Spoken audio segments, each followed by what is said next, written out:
டாஸ்மாக் ஊழல் வழக்கு விசாரணைக்கு உச்சநீதிமன்றம் இடைக்கால தடை விதிச்சிருக்கு.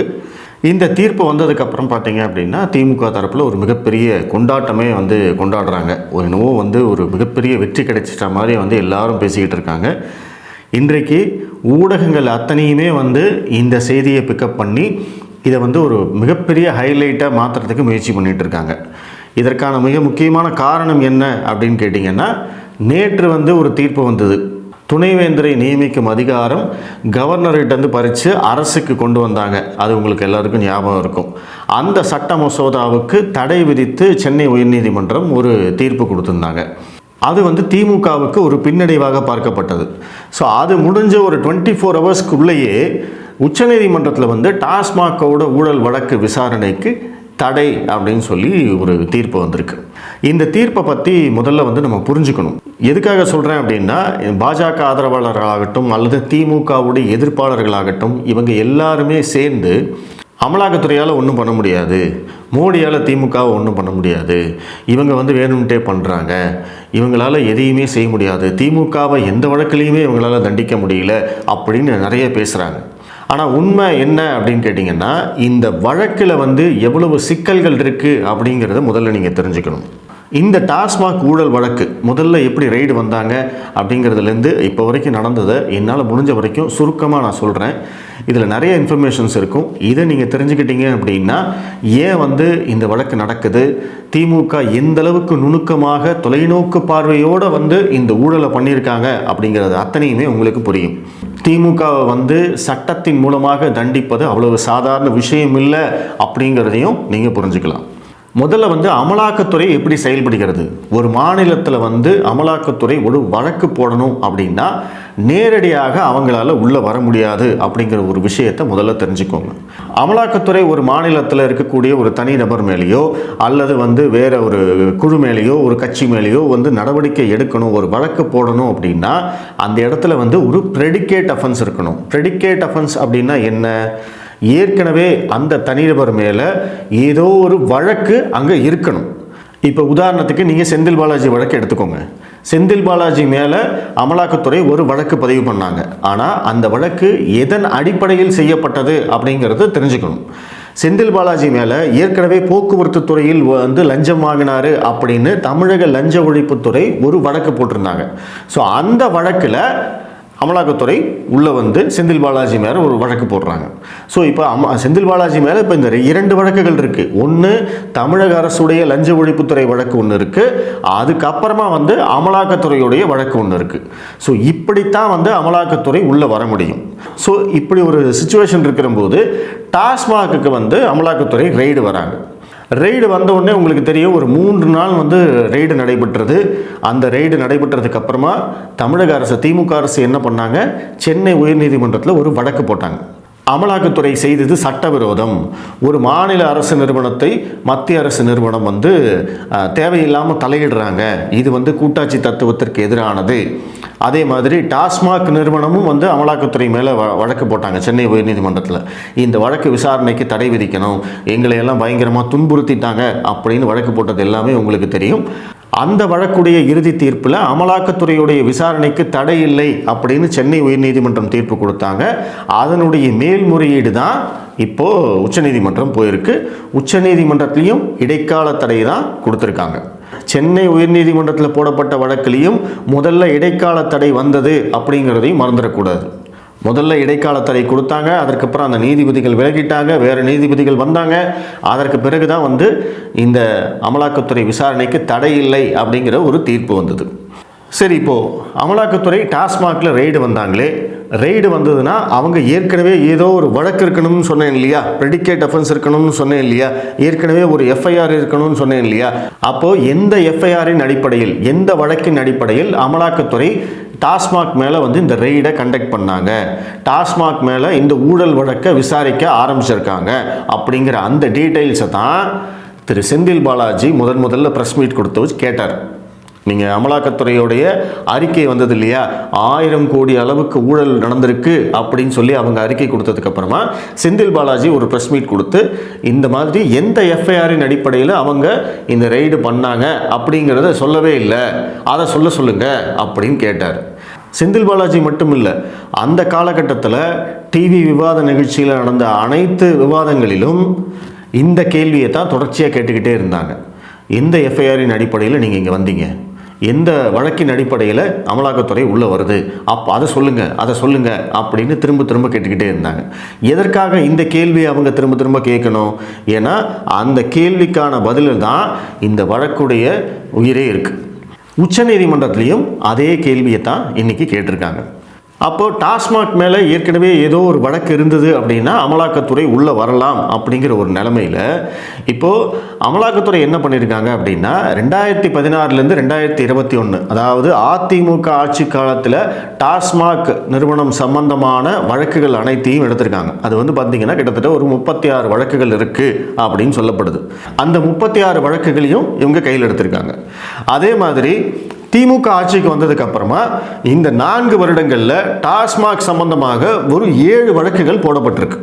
இந்த 7 வழக்குகள் என்னென்ன அப்படிங்கிறத மிக முக்கியமாக நம்ம கவனிக்க வேண்டியது. இது என்ன அப்படின்னா, ஒரு கடையில் வந்து ஏதோ ஒரு முறைகேடுகள் நடந்திருக்கு, அந்த கடையில் இருக்கக்கூடிய பணியாளர் வந்து முறைகேடுகள் பண்ணியிருக்காரு, அவர் கணக்கு சரியாக காட்டல, இல்லை கள்ள கணக்கு எழுதியிருக்காரு, அவர் கள்ளத்தனமாக வந்து விற்பனை செஞ்சுருக்காரு அப்படிங்கிற மாதிரி இந்த 7 வழக்குகளும் வந்து போடப்பட்டிருக்கு.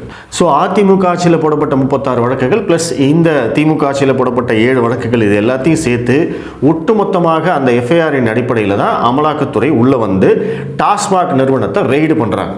ஸோ இந்த இடத்துல தான் திமுக வந்து சட்டத்துடைய ஓட்டையை பயன்படுத்தி இவங்க என்ன பண்ணியிருக்காங்க அப்படின்னா, முதல்ல வந்து உயர்நீதிமன்றம் போனாங்கன்னு சொன்னேன். உயர்நீதிமன்றத்தில் அமலாக்கத்துறைக்கு இந்த வழக்கை விசாரிக்கவே அதிகாரம் இல்லை, அவர்கள் செய்தது சட்டவிரோதம், அதிகார வரம்பு மீறல் அப்படிங்கிற அந்த ஒரு கோணத்தில் யாருக்கு அதிகாரம் இருக்குது அப்படிங்கிற அந்த கோணத்திலேயே வந்து அந்த வழக்கை கொண்டு போனாங்க. அதாவது டாஸ்மாகில் ஊழல் நடக்கலைன்னு சொல்லலை, ஊழலே நடந்திருந்தாலும் அமலாக்கத்துறைக்கு இங்கே அதிகாரம் இல்லை அப்படிங்கிறது தான் அவங்களுடைய பாயிண்ட். இப்போது டாஸ்மாகில் வந்து ஊழல் நடக்குது அப்படிங்கிறது வந்து உலகத்துக்கே தெரியும். பாட்டிலுக்கு 10 ரூபா அதிகம் வாங்குறது நம்மளுக்கு தெரியும். 24 மணி நேரமும் பார் நடந்துகிட்ருக்கு அப்படிங்கிறது தெரியும். 24 மணி நேரமும் விற்பனை வந்து ஜெகஜோதியாக நடந்துகிட்ருக்கு அப்படிங்கிறது நம்மளுக்கு தெரியும். அது மட்டும் இல்லாமல் டாஸ்மாகில் வந்து என்ன பண்ணுறாங்க அப்படின்னா, அரசுக்கு கணக்கு காட்டாமல் தனியாக வந்து இவங்களே வந்து கம்பெனிலேருந்து கொள்முதல் பண்ணி விற்கிற வேலையும் இவங்க பண்ணுறாங்க. ஸோ அதனால் அரசுக்கு வந்து ஏகப்பட்ட பணம் வந்து நஷ்டமாகுது அப்படிங்கிறதையும் முன்னாடியே வந்து முன்னாள் நிதியமைச்சர் திரு பிடிஆர் பழனிவேல் தியாகராஜன் வந்து ஒரு பேட்டியில் சொன்னது உங்களுக்கு எல்லாத்துக்கும் ஞாபகம் இருக்கும். ஸோ இது எல்லாமே ஓப்பனாக தெரிஞ்சாலுமே திமுக வந்து எப்படி ஒரு ஸ்டாண்ட் எடுக்கிறாங்க அப்படின்னா, இந்த ஊழலை விசாரிக்கிறதுக்கு உனக்கு அதிகாரம் இல்லை அப்படிங்கிற ஸ்டாண்டை எடுத்து அதுக்கு வந்து இப்போ நீதிமன்றம் போயிருக்காங்க. இதை வந்து எந்த அளவுக்கு பிளான் பண்ணியிருக்காங்க அப்படின்னா, இப்போ திமுகவுக்கும் தெரியும் ப்ரெடிகேட் அஃபென்ஸ் இருந்தால் தான் வந்து அமலாக்கத்துறை உள்ளே வரும் அப்படிங்கிறது அவங்களுக்கு தெரியும்.